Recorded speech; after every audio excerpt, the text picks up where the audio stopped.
الله أكبر.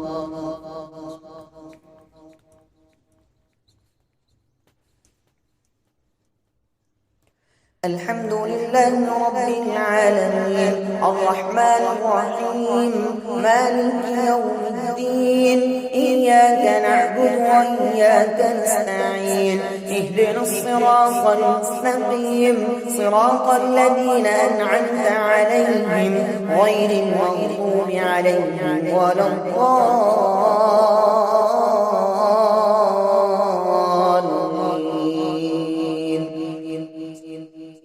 واذكر في الكتاب موسى إنه كان مخلصا وكان رسولا نبيا وناديناه من جانب الطور الأيمن وقربناه نجيا ووهبنا له من رحمتنا أخاه هارون نبيا واذكر في الكتاب إسماعيل إنه كان صادق الوعد وكان رسولا نبيا وكان يأمر أهله بالصلاة والزكاة وكان عند ربه مرضيا واذكر في الكتاب إدريس إنه كان صديقا نبيا ورفعناه مكانا عليا أولئك الذين أنعم الله عليهم من النبيين من ذرية آدم وممن حملنا مع نوح ومن ذرية إبراهيم وإسرائيل وممن هدينا واجتبينا إذا تتلى عليهم آيات الرحمن خروا سجدا وبكيا الله أكبر.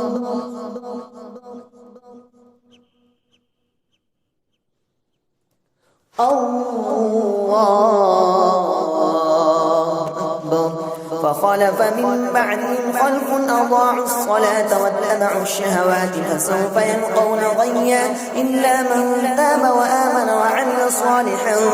فأولئك يدخلون الجنة ولا يظلمون شيئا جنات عدن التي وعد الرحمن عباده بالغيب إنه كان وعده مأتيا لا يسمعون فيها لغوا إلا سلاما ولهم رزقهم فيها بكرة وعشيا تلك الجنة التي نورث من عبادنا من كان تقيا وما نتنزل إلا بأمر ربك له ما بين أيدينا وما خلفنا وما بين ذلك وما كان ربك نسيا رب السماوات والأرض وما بينهما فاعبده واصطبر لعبادته هل تعلم له سميا الله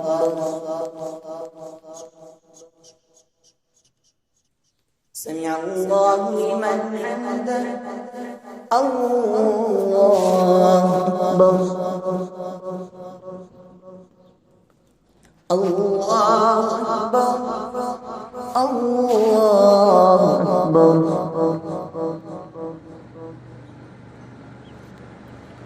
الله أكبر.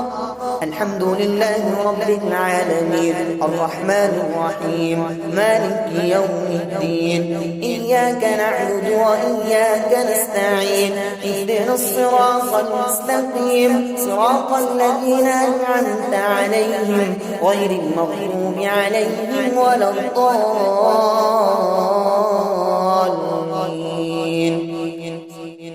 ويقول الإنسان أئذا ما مت لسوف أخرج حيا أولا يذكر الإنسان أنا خلقناه من قبل ولم يك شيئا ووربك لنحشرنهم والشياطين ثم لنحضرنهم حول جهنم جثيا ثم لننزعن من كل شيعة أيهم أشد على الرحمن عتيا ثم لنحن أعلم بالذين هم أولى بها صليا وإن منكم إلا واردها كان على ربك حتما حكما مقضيا ثم ننجي الذين اتقوا ونذر الظالمين فيها جثيا وإذا تتلى عليهم آياتنا بينات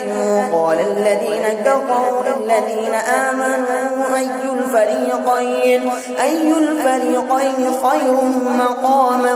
وأحسن نديا وكم أهلكنا قبلهم من قرن هم أحسن أثاثا ورئيا قل من كان في الضلالة فليمدد له الرحمن مدا حتى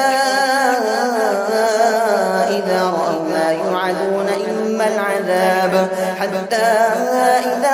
ما يوعدون إما العذاب وإما الساعة فسيعلمون من هو شر مكانا وأضعف جندا. الله أكبر.